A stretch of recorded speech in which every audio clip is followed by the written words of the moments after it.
seront neigeuses l'après-midi dès les 1200 à 1500 mètres d'altitude, 17 degrés à Lyon, 18 à Chambéry ou Valence, 14 à Saint-Étienne. Vendredi et samedi, le vent de nord localement fort se poursuivra. Il sera une garantie pour de l'ensoleillement. Dimanche après-midi, des cumulus se développeront, à voir pour leur évolution. Minimal 13, maximal 23 degrés. À demain, nous fêterons les Constantins. Bonne soirée.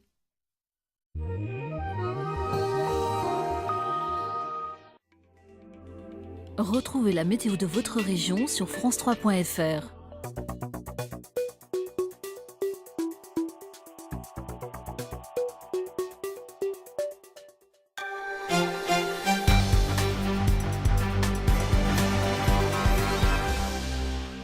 Bonsoir à tous, bienvenue dans le 19-20, l'information régionale puis nationale sur France 3. À la une dans les Alpes, le concours national de la résistance et de la déportation. 300 élèves de l'Académie de Grenoble y ont participé. Ils ont travaillé sur le thème de la libération des camps nazis et du retour des déportés. Un plan d'action pour que les plus démunis puissent accéder au numérique. C'est le combat d'Emmaüs Connect, l'association qui vient de signer une convention avec la région et la ville de Grenoble. Nous en parlerons avec notre invité, Marion Villacca. Et puis quelques jours après la relégation d'ETG en Ligue 2, Yves Bontaz sort de son silence. Contre toute attente, le principal sponsor du club, écarté il y a 3 mois, affirme avoir été appelé à la rescousse par l'un des actionnaires. Dans l'édition nationale, à 19h30, Pardon. Mais d'abord, une histoire hitchcockienne en Savoie. Des buses attaquent des passants et des joggers. Il n'y aura plus de chasse du Rhône, ces grandes vidanges qui permettaient d'évacuer les sédiments du fleuve. Hier, la Suisse et la France ont conclu un accord pour mettre en place un mode de gestion plus respectueux de l'environnement. En 2012, la dernière chasse du Rhône avait en effet eu des conséquences dramatiques sur la faune et la flore. Benjamin Métral, Jean-Éric Gué. Filmée par des pêcheurs, la dernière vidange du barrage de Verbois, près de Genève en 2012. Une marée noire de sédiments accumulés depuis une dizaine d'années. On s'est estimé un peu plus d'1 million de mètres cubes de boue. Pendant un demi-siècle, comme une chasse d'eau, les Suisses ont ouvert les vannes en grand pour nettoyer le lit du Rhône et se prémunir des crues. Une opération très impactante à l'aval du fleuve. Côté français, dans le département de l'Ain, ce sont les poissons qui trinquaient, asphyxiés par les particules. Pour nous, c'est l'ERICA. C'est l'ERICA, c'était pas du fioul, c'était de la matière en suspension, c'était de la vase. 11 ans d'accumulation de vase et qui est arrivé d'un seul coup. C'est 2 à 3 ans pour reconstituer le cheptel à chaque fois. En 2012, la vidange des barrages suisses avait duré 15 jours. 15 jours d'inactivité pour plusieurs centrales hydroélectriques côté français. Pertes estimées 6 millions d'euros sans aucune compensation financière de la Suisse. Après 2 ans d'études, la France et le canton de Genève ont enfin trouvé un nouveau mode opératoire. On va faire des vidanges partielles, donc on va baisser le barrage de, disons, une dizaine de mètres tous les 3 ans. Des chasses moins massives et plus régulières qui, combinées à des opérations de dragage, doivent réduire sensiblement la quantité de sédiments charriés par le Rhône. C'est plus respectueux de l'environnement parce que les Suisses vont nous garantir à la sortie des barrages un taux de matière en suspension beaucoup plus faible que ce qu'ils étaient capables de faire dans le cas de vidange globale. Le scénario retenu et soutenu par les pêcheurs de l'Ain. La première chasse du Rhône en version light est prévue au printemps 2016.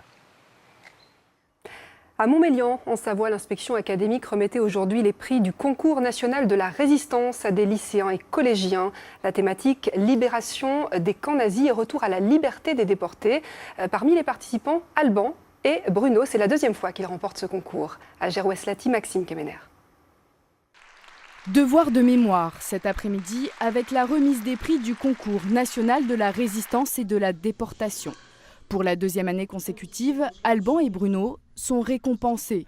Plus qu'un concours, cette aventure est devenue une histoire d'homme. C'est vraiment des périodes qu'on ne voit pas suffisamment en cours. Il y a vraiment des points qui sont à approfondir et aujourd'hui, il me paraît essentiel, tout simplement pour le devoir civique, de savoir ce qui s'est passé. Écouter un témoin, ça ne veut pas forcément dire se tourner vers le passé. C'est aussi, il nous pousse à regarder vers le futur et à avoir confiance, même si le passé, pas vraiment confiance en les écoutant. Mais ça nous touche, on se sent très modeste, très petit à côté quand on les écoute. Le 8 mai dernier, c'est des mains du président de la République qu'il recevait un premier prix. Un concours qui a fait naître de vraies vocations parmi les lauréats. Une expérience qui permet aux élèves de rencontrer ces hommes qui ont fait, malgré eux, l'histoire. Le but et l'objectif de ce concours, c'est la rencontre intergénérationnelle, arriver à échanger, à avoir des informations, à avoir du vécu. Et plus que remplir des pages, c'est vraiment côtoyer des gens, avoir un acquis, un moment de vie avec eux. Et je crois que c'est ce qui enrichit ce concours et ce qui en fait, à mon sens, l'un des concours les plus importants à faire. Avec fierté, résistants et anciens déportés sont venus remettre les récompenses. On le fait pour nos camarades qui ne sont pas revenus. On pense à eux. Quand on parle aux élèves, on voit nos camarades que les remercier de se charger de pouvoir transmettre ce qu'on n'est pas capable de transmettre nous-mêmes. Les lauréats participeront à un voyage commémoratif en Normandie, début juin.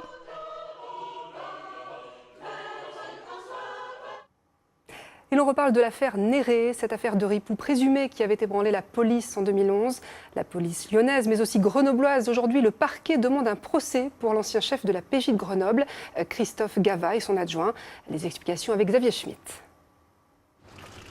Paris, septembre 2012. Michel Néré, numéro 2 de la police judiciaire de Lyon, est révoqué. Un an plus tôt, il a été mis en examen pour des manquements présumés dans l'exercice de son métier.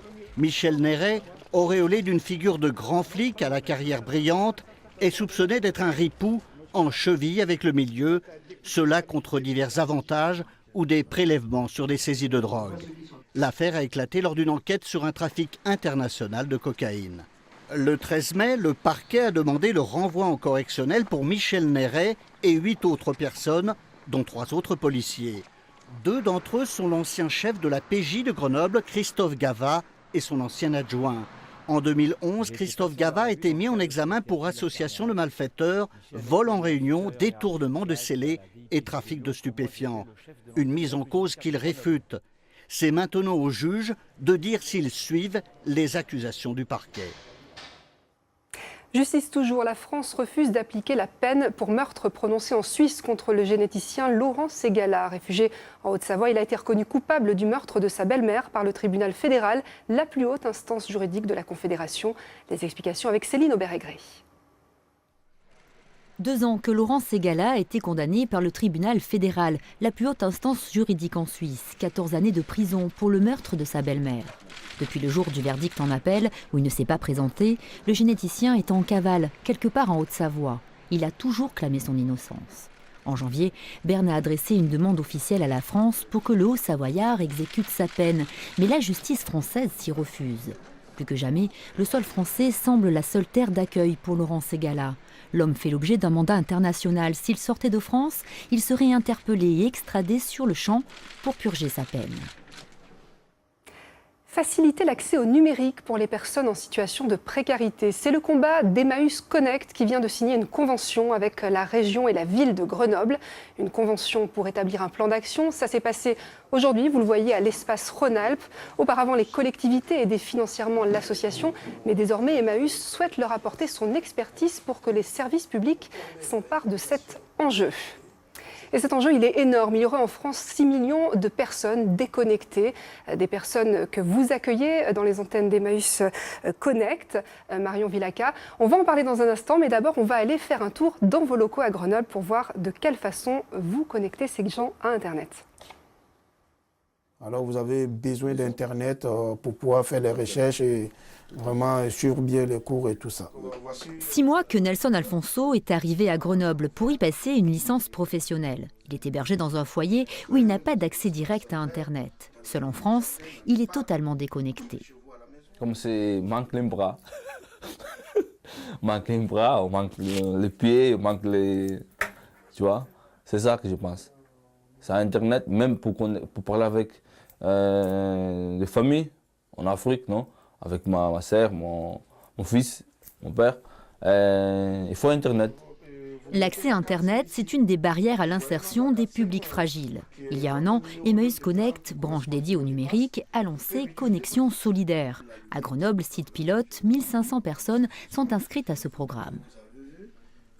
Aujourd'hui, l'Internet est devenu indispensable, même pour la recherche d'emploi. Vu qu'aujourd'hui, pour retrouver de l'emploi, c'est difficile. Quelqu'un qui recherche d'emploi, il va faire le tour de toute la ville, toute la journée, il ne peut pas. Alors qu'avec Internet, il peut parcourir presque toute la France en une demi-heure ou en demi-journée, voir les offres d'emploi qui existent et il peut postuler automatiquement. Chez Emmaüs Connect, une clé 3G coûte 5 €. C'est 3 fois moins cher que sur le marché. Les ordinateurs, les téléphones, tout ici est à prix solidaire. Le programme prévoit aussi une formation tous les samedis. Le but, inciter les gens à se servir d'Internet au quotidien. Une fois que ce déclic est là, c'est assez génial de voir tout ce qu'Internet peut proposer sur l'accès au logement, l'accès à l'emploi, la santé, l'éducation. C'est très varié, mais il faut quand même partir d'un déclic personnel. À Grenoble, 60 000 personnes seraient en situation de précarité sociale et numérique. Difficile de répondre à toutes les demandes pour la petite structure d'Emmaüs. La signature d'une convention avec la région et la ville permettrait aux acteurs sociaux de fonctionner en réseau. Marion Villaca, bonsoir. Vous êtes chargée du développement d'Emmaüs Connect en Rhône-Alpes. Ça fait 1 an que vous avez lancé ce programme de connexion solidaire. Et déjà là, vous sentez que vous n'y arriverez jamais seul. Oui, alors c'est vrai que depuis 1 an, on a accueilli près de 1500 personnes dans notre point d'accueil. On les a accompagnés dans leur parcours d'inclusion numérique, mais on se rend bien compte que le besoin social, il est énorme et qu'il faut qu'on arrive à agir en réseau avec d'autres acteurs pour proposer des solutions pertinentes. Qui peut bénéficier d'Emmaüs Connect? Comment on arrive chez vous? Alors, nos bénéficiaires sont orientés par les partenaires de l'action sociale et de l'insertion. Donc, il y a un premier diagnostic qui est posé par leurs travailleurs sociaux, par exemple, qui nous les orientent ensuite pour qu'on puisse les accompagner sur la question du numérique exclusivement. Et vous venez, on l'a dit, de signer une convention avec la ville de Grenoble et la région qui étaient déjà vos partenaires. À quoi elle va servir, cette convention? Alors, cette convention, en fait, c'est pour mettre en place une stratégie d'inclusion numérique. L'idée, c'est vraiment de mettre en musique l'ensemble des initiatives qui existent déjà sur le territoire pour rendre plus efficaces ces parcours d'inclusion et fluidifier l'accès au numérique pour les plus précaires. C'est à Lille, Paris et Grenoble que se sont créées les premières antennes d'Emmaüs Connect. Et aujourd'hui, il y a cette convention. Pourquoi ici? Il y a quelque chose de précurseur à Grenoble? Alors je pense que nos élus grenoblois et plus généralement rhône-alpins sont très sensibles à cette thématique de l'inclusion numérique et souhaitent développer des actions en ce sens. Donc on a mis en place une convention à ce sujet. Et pour vous, le numérique, c'est vraiment un levier d'insertion. Ça veut dire quoi? Que lorsqu'on n'est pas connecté, on est exclu de la société? Bien sûr, que ce soit aujourd'hui tout se numérise, que ce soit l'emploi, le logement ou le lien social. Tout passe aujourd'hui par Internet et par le téléphone. Et que si aujourd'hui on n'a pas ces outils-là, c'est une couche d'exclusion supplémentaire pour ces publics. Et vous avez quelques exemples à nous donner des situations où votre intervention a aidé une personne à s'en sortir? Très facilement. Toutes les personnes qui sont aujourd'hui à la rue sans hébergement, quand ils ont besoin d'avoir un hébergement d'urgence, ils ont besoin d'appeler le 115 et le 115 donc, a besoin d'un téléphone et d'un numéro. Donc juste pour avoir accès à un hébergement d'urgence, on a besoin aujourd'hui d'un téléphone. Marion Villaca, merci pour cet éclairage sur l'action d'Emmaüs Connect et puis on vous souhaite plein de bonnes choses pour la suite. Je vous remercie. Depuis le 10 avril et la fermeture du tunnel du Chambon, vous le savez, l'Isère et les Hautes-Alpes ne sont plus reliés. Une situation dramatique pour les habitants des vallées qui ont décidé de se rappeler au monde en manifestant demain à Grenoble. Tous les détails sur notre site internet alpes.france3.fr. On passe au sport. Quelques jours après la relégation en Ligue 2, Évian-Thonon-Gaillard, Yves Bontaz sort de son silence. Le principal sponsor d'ETG annonce son intention de rompre son contrat de sponsoring à 1 million d'euros par an. Déçu de ne pas avoir pu entrer dans l'actionnariat du club, il a décidé de tourner la page. Jordan Guéant, Dominique Semet. Allez, grand chef. C'est vous le grand chef, c'est pas nous. Ouais. Adieu le foot, bonjour le bob. Changement de sport pour Yves Bontaz. Le sponsor de TG en apparence décidé à tourner la page. Ça coûte moins cher que les TG, mais il y a plus de résultats. Le sens de la formule, la parole toujours libre. Alors sur le ton de la confidence, Yves Bontaz parle. Pas plus tard qu'hier, l'un des actionnaires de TG l'aurait appelé à la rescousse. Un comble pour l'homme d'affaires, écarté du club il y a 3 mois seulement. Hier, je ne sais pas si je veux le dire, M. Dumbach a pris contact avec moi. J'ai fait un effet de non-recevoir. M. Dumbach a repris contact avec vous? Hier, ouais. Pour je suppose, vendre ses actions. Je les évalue à 20 ou 30% du prix, moi. Vous seriez prêt à Oui, mais à condition que M. Bakhtiar dégage, ou alors je ne rentre pas. En ligne de mire, Esfandiar Bakhtiar. Avec Richard Tumbach, un entrepreneur local, il possède ETG. Les deux hommes ont fait front jusqu'au tribunal pour empêcher Yves Bontaz d'entrer au capital. Un front visiblement fissuré aujourd'hui. Alors Bontaz en profite et menace de se retirer. Le principal sponsor verse plus d'1 million d'euros par saison à ETG. Ça me ferait mal de leur donner qu'à donner à un gars qui m'a mis dehors. Il faudrait qu'ils dégagent tous les deux. On ne peut pas rester avec des gens qui m'ont attaqué au tribunal, hein, non. Comme un dernier coup de pression, car Yves Bontaz n'a sans doute jamais renoncé à son projet, un club 100% au Savoyard. Les entrepreneurs de la Haute-Savoie, dont moi en premier, on aurait fait venir d'autres boîtes comme Somfy, Mobalpa, des grands groupes, on pouvait ramener 5-10 millions par an. Pour nous, la Haute-Savoie, c'était un grand honneur d'être en Liga. On recevait le PSG, on recevait Monaco, tout le monde vibrait dans les matchs. Alors coup d'éclat ou ultime coup de bluff, Yves Bontaz affirme avoir désormais rallié à sa cause le coach Pascal Duprat. ETG, un univers impitoyable. On part maintenant à Voiron, en Isère. Voiron, où le collège Jean-Christophe Lafaille accueille les championnats de France UNSS d'escalade. Il réunit jusqu'à vendredi les meilleurs grimpeurs des collèges et lycées de tout l'Hexagone. Sur place, le reportage de Denis Vigneault-Duguet et Jean-Pierre Rivet. Originaires de toutes les académies de métropole et même de Corse et de l'île de la Réunion, ils sont 192 répartis dans 53 équipes de collégiens et 48 de lycéens venus se confronter dans des disciplines de vitesse, de bloc et surtout de difficulté. Cette compétition est organisée par les professeurs d'EPS du lycée Buisson de Voiron et l'UNSS Isère avec une particularité. Ici, tout est géré par les élèves eux-mêmes, les juges se distinguant des compétiteurs par leur t-shirt vert. Les adultes sont là pour regarder en plus, pour voir si jamais il y avait un litige ou quelque chose. Donc c'est eux qui régleront le coup, mais après. C'est-à-dire que les juges vont juger, c'est leur niveau de responsabilité, c'est leur niveau de citoyenneté, de respect avec les jeunes grimpeurs. L'escalade est très répandue dans les pays de l'Est, tels que l'Ukraine et la Russie, mais aussi plus récemment en Slovénie et même au Japon. En France, cette pratique sportive progresse depuis le début des années 2000, tant sur le plan scolaire que fédéral. Une évolution qui coïncide avec l'apparition dans les gymnases des SAE, les structures artificielles d'escalade. Dès qu'une structure est installée dans un gymnase, on voit le club doubler ses licenciés parce que la pratique est beaucoup plus aisée. Il faut savoir qu'en particulier, par exemple dans nos régions ou dans les régions de plaine qui n'avaient pas possibilité de grimper facilement, ils ont pu développer ce sport considérablement depuis les 10 dernières années. Ces championnats de France UNSS d'escalade vont se poursuivre jusqu'à vendredi à Voiron. Après les lycéens, ce sont les collégiens qui vont s'affronter durant les 2 dernières journées de cette compétition nationale. C'est une histoire hitchcockienne. En Savoie, des bus attaquent des passants et des joggeurs, des intrus jugés indésirables parce que ces oiseaux sont en période de reproduction. C'est une manière de protéger leur nid. Mais pour les victimes, c'est un mauvais film avec à la clé quelques blessures. Étienne Prigent, Olivier Jacquelin. Elle plane sur presque tout le territoire français. La buse dite variable. 80 cm d'envergure, voilà, pour un poids d'1 kilo à peu près. C'est des oiseaux qui sont très communs, on les voit partout, c'est le rapace le plus commun à travers la France. On le voit souvent voler sur des rouleaux d'air, sur des pompes thermiques en train de tourner très haut, à monter dans le ciel. Très haut avant de fondre sur leur proie ou sur tout individu qu'elle juge hostile, comme sur cette vidéo, tournée en Vendée. Une mésaventure qui est aussi arrivée récemment à Dominique Choquet, ce Savoyard qui courait le long de ce bois, attaqué à 2 reprises, bilan, 2 profondes plaies au crâne. La deuxième fois, là j'ai aperçu un petit peu arriver, donc je me suis baissé, j'ai esquivé le coup, mais elle m'a quand même griffé. Et elle est revenue ensuite à la charge de face, elle voulait m'attaquer carrément de face. Donc là je me suis baissé, j'ai crié, j'ai fait du bruit, elle s'est sauvée. Près de Valence, belle frayeur aussi pour ce vététiste, heureusement casqué. Cette fois, c'est un Milan, un autre genre de rapace qui le poursuit. Très agressif, il attaque le cycliste sans relâche, toujours à la tête. Des attaques plutôt rares et qui se concentrent en fait entre avril et juillet pendant la nidification. Période où les rapaces adultes protègent leurs œufs, leurs petits, sur plus de 400 mètres à la ronde.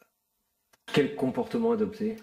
Le mieux étant effectivement l'immobilité, de se protéger, on va dire, effectivement le visage si jamais ça arrive, et de surtout pas courir ou faire des grands gestes parce que c'est là où on va avoir le plus de chances de se faire agresser. Des attaques de rapaces un peu partout en France, de cormorans ou de goélands sur les côtes, appelées à se multiplier selon les experts. Les activités de loisirs en pleine nature empiétant toujours plus sur les territoires de ces oiseaux qui en temps normal ne sont pas dangereux. Direction à présent le Muséum de Grenoble pour une exposition baptisée Troisième Vie. L'illustration parfaite de l'entente entre naturalistes amateurs et professionnels. Le musée reçoit très souvent les collections de certains passionnés désireux de faire partager au grand public leur travail de l'ombre. Xavier Schmitt, Grégory Lespinasse. Ce qui est bien, c'est qu'elles sont toutes bien renseignées, les étiquettes sont complètes. Une nouvelle collection de plantes arrive au muséum. C'est un herbier donné par ce botaniste amateur, ancien professeur de sciences naturelles. Dans les années 70, il a recueilli une centaine d'espèces dans le Sahara marocain. Le voilà. Elles sont très précieuses, car elles ont été répertoriées avec toute la rigueur scientifique. Moi, ce qui m'a fasciné, c'est que je partais de zéro. Je ne les connaissais absolument pas. Je suis un alpin, un dauphinois, un grenoblois. C'est vrai que ça peut sembler un peu étrange d'avoir un herbier marocain chez nous, mais comme ça, il est conservé, il sera disponible à la communauté scientifique.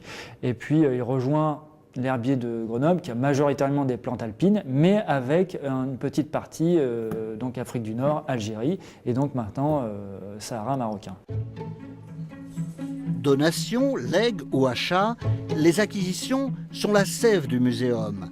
Une exposition démontre combien elles enrichissent les collections. Faune, flore et minéraux, plusieurs centaines de pièces sont dévoilées pour leur beauté ou leur rareté. Comme ce fossile de crapaud trouvé en Ardèche. Il a 7 millions d'années. Ce sont des pièces très recherchées au niveau international et si nous ne les acquérons pas donc, dans nos musées, nous ne pourrons pas les présenter aux visiteurs. Vous voyez, c'est une pièce magnifique qui a été fossilisée de façon tout à fait exceptionnelle. On voit tous les os comme si on était en train de passer une radio sur ce crapaud en direct. Les réserves du muséum, elles abritent 1,5 million de spécimens. Voici une autre acquisition récente, un legs d'1 millier de boîtes, plus de 100 000 papillons collectés dans le monde entier par 2 frères, 2 amateurs très éclairés. Donc chaque papillon est associé à une étiquette avec la mention du lieu de collecte, de la date de collecte. Chaque papillon a été déterminé aussi. Vous voyez aussi qu'il y a des étiquettes sur les boîtes qui mentionnent la famille. Donc elle a un vrai intérêt scientifique. C'est vraiment une collection de référence sur le plan scientifique. Étoffer les collections, c'est renforcer leurs points forts. C'est aussi ouvrir plus largement les archives de la nature à la recherche scientifique. Le fossile qui permet de comprendre l'évolution des espèces ou, dans le cadre du réchauffement, les plantes pour calculer avec les glaciologues la position des glaciers autrefois, par exemple. Je vais vous montrer la place définitive de votre herbier. Après traitement sanitaire, la collection saharienne sera conservée dans les meilleures conditions. Elle témoigne à son tour de la contribution de curieux passionnés aux sciences naturelles. On part à Hébin pour finir à Hébin pour un cours magistral de jazz. Le maître Daniel Humer, l'un des plus grands batteurs au monde, a donné un cours à une bande de jeunes musiciens, une masterclass ambiance feutrée et intimiste. Maxence Regnault, Jean-Pierre Rivet.